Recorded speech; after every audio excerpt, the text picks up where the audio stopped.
Assalamualaikum warahmatullahi wabarakatuh. Pemirsa, di mana saja Anda berada, selamat berjumpa kembali dengan channel YouTube Insan Dongeng. Pada malam ini saya Bang Elgi akan membacakan dongeng Indonesia yang berjudul Madu Prahara.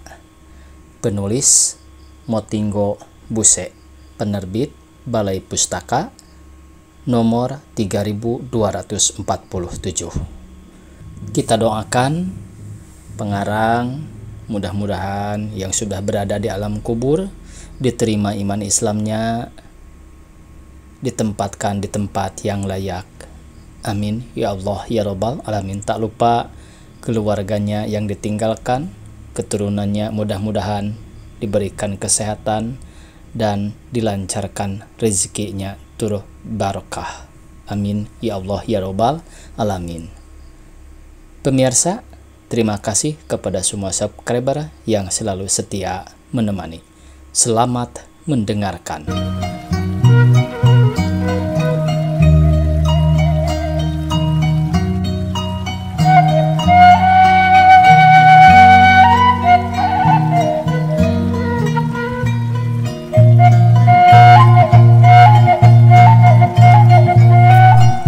Aku hanya ingin berjujur hati kepada Bapak, tapi rupanya Bapak bersikap lain, dan bahkan bertentangan dengan apa yang kuharapkan semula. Tampaknya Bapak telah memilih suatu tempat di mana kuburannya setapak makin dekat di tempatnya semula. Aku percaya jika begini terus-terusan, pasti beliau bisa mati dalam tempo tidak lebih dari 2 tahun ini. Dan yang paling aku benci ialah beliau kelihatannya bukan seperti seorang lelaki yang harus melindungi orang yang dicintainya, bininya, anaknya, dan yang penting dirinya sendiri. Dan kukira jika ada seorang lelaki yang paling tidak berapi dan berani adalah Bapak. Beliau tampak memilih jalan yang paling aku tantang selama ini. Dirinya diserahkan bulat-bulat kepada Tuhan, tapi lebih dari itu terkadang dirinya pun diserahkannya kepada orang-orang yang mau berdiam di ubun kepalanya. Memang betapapun aku tidak bersembahyang, tapi setidaknya aku bersembahyang dalam hati, bersembahyang dalam diriku sendiri.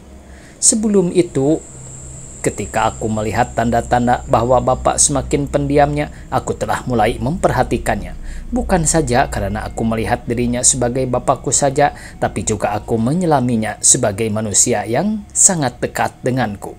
Karena setiap geraknya banyak yang kulihat, setiap katanya banyak yang kudengar.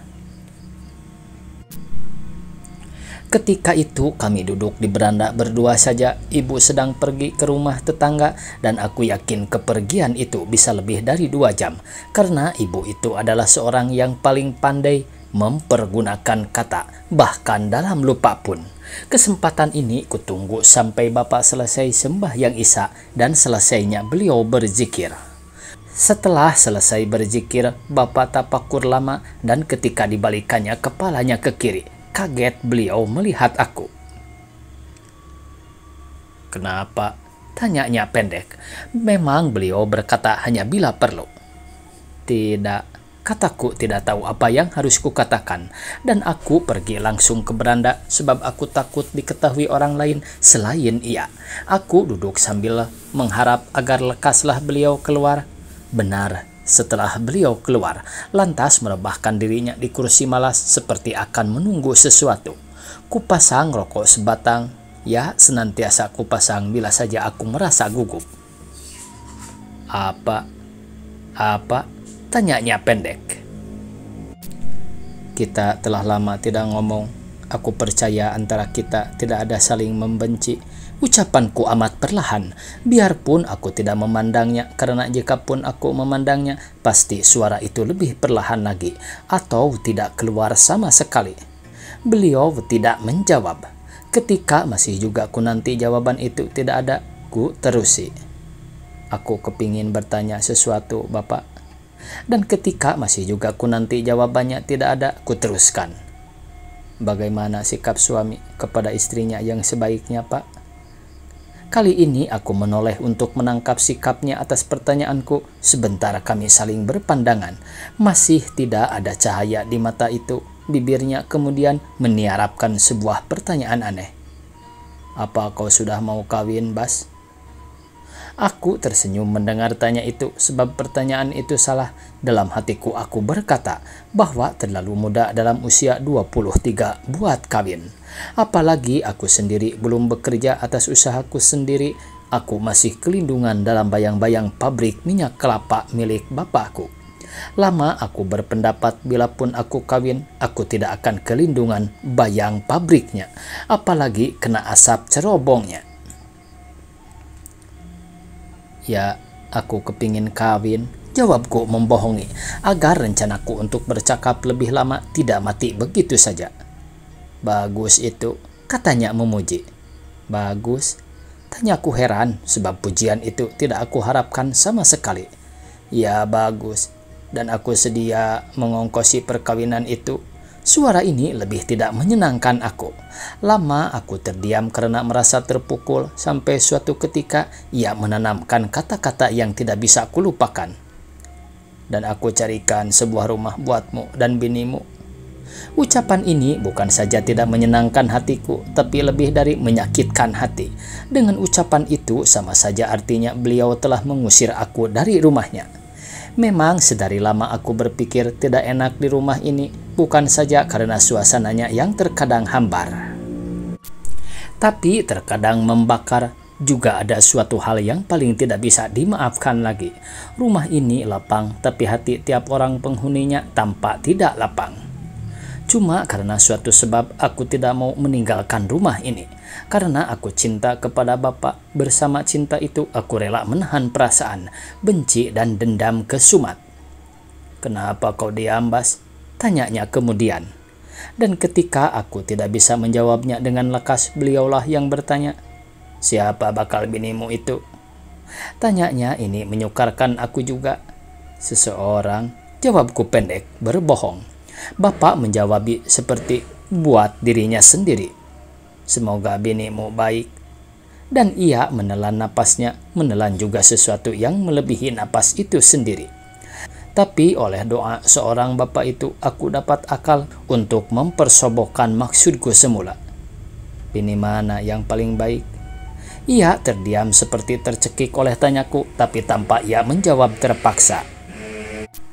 "Itulah yang sukar memilihnya. Kawin adalah jodoh," katanya agak kolot.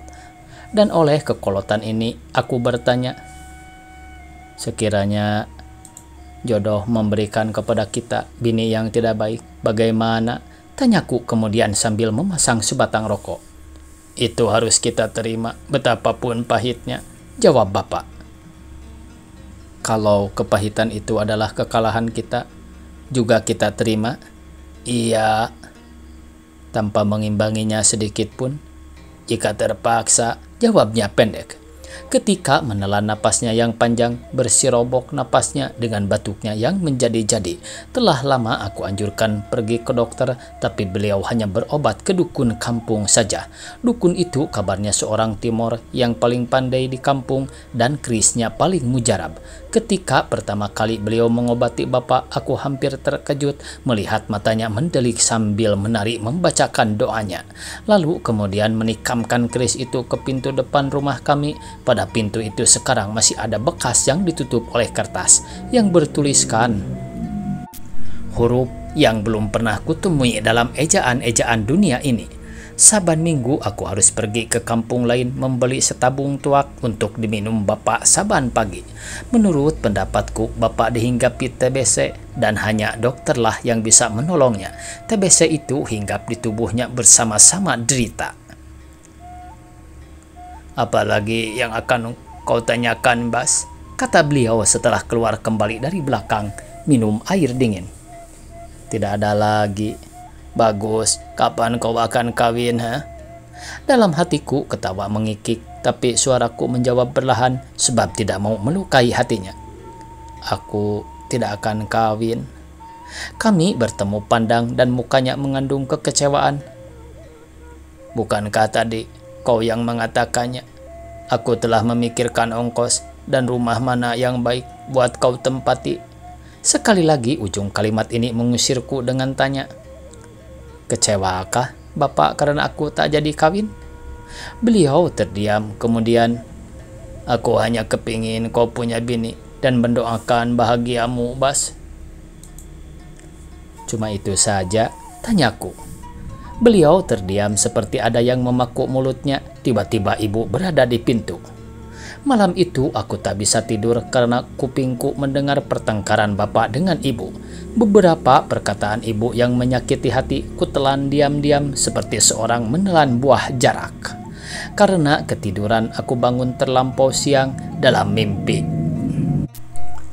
Aku jadi kesal juga dibangunkan. Sebab mimpi itu indah, mungkin kami membicarakan soal kawin sebelum tidur itu. Istriku entah siapa orangnya memijiti kepalaku ketika aku sedang sakit. Pijitan itu demikian mesranya, sehingga aku mau memeluknya, tapi terbangun aku dan amat malu benar. Ibulah yang membangunkan aku. Hei kau, dalam mimpi? Tanyanya memandang dalam-dalam. Aku mengangguk dan menghindarkan pandang itu. Kau sakit barangkali? Ku kerok? Tanyanya dengan baik, dan muka itu bertemu dengan mataku di kaca. Aku menggeleng sebab sudah lama aku tak kepingin dikeroki betapapun demamnya. Di kamar mandi aku berpikir memang aku sudah diusir benar-benar oleh bapak secara halus. Dan bila dugaan itu benar, alangkah sayangnya sebab dia tidak tahu bahwa aku masih mau mengeram di rumah itu cuma karena masih sangat cinta kepadanya. Karena pikiran bentrokan ini, aku sampai-sampai telat masuk pabrik. Dan setiap aku telat masuk pabrik, kelihatan kilatan pandang ayahku lain saja dari biasa. Mungkin karena aku memberi contoh yang jelek kepada buruh-buruh kami yang sedikit. Di saat pikiran kacau itulah ketika aku masuk ke dalam ruangan di mana bertumpuk-tumpuk gentong-gentong berisi santan. Kudapati seorang buruh sedang seenaknya mengencingi sebuah gentong berisi santan. Aku hanya menegurnya, tapi balasan pandangannya amat menyakiti hati sebab selain mata itu menunjukkan bahwa ia tak bersalah, berpancar pula rasa kesenangan di situ. Jadi aku terpaksa memakai minyak itu, nanti tak apa, asal aku tak tahu. Jadi, tanyanya menantang. Jangan ulangi lagi, sebab minyak itu buat orang lain, kataku kepada dia. Saya juga berhak di sini tahu. Saya yang mengunduh kelapa, saya yang mengantarnya ke kota, dan saya dulu yang membela kebakarannya, sahut dia. Tapi saya cuma mendapat taiknya saja. Buat apa sembahyang? Si Banual itu, kalau tidak memperhatikan nasib kita, ha? Nama bapakku disebutnya, namun ia belum puas melanjutkan. Kalau kau larang lagi mulutmu yang saya kencingi. Aku melihat bahwa di dekatnya ada sebuah linggis buat memasak baling-baling pabrik. Dan bila aku menyerangnya, pasti linggis itu akan melukai kepalaku dan membonyokinya sekaligus.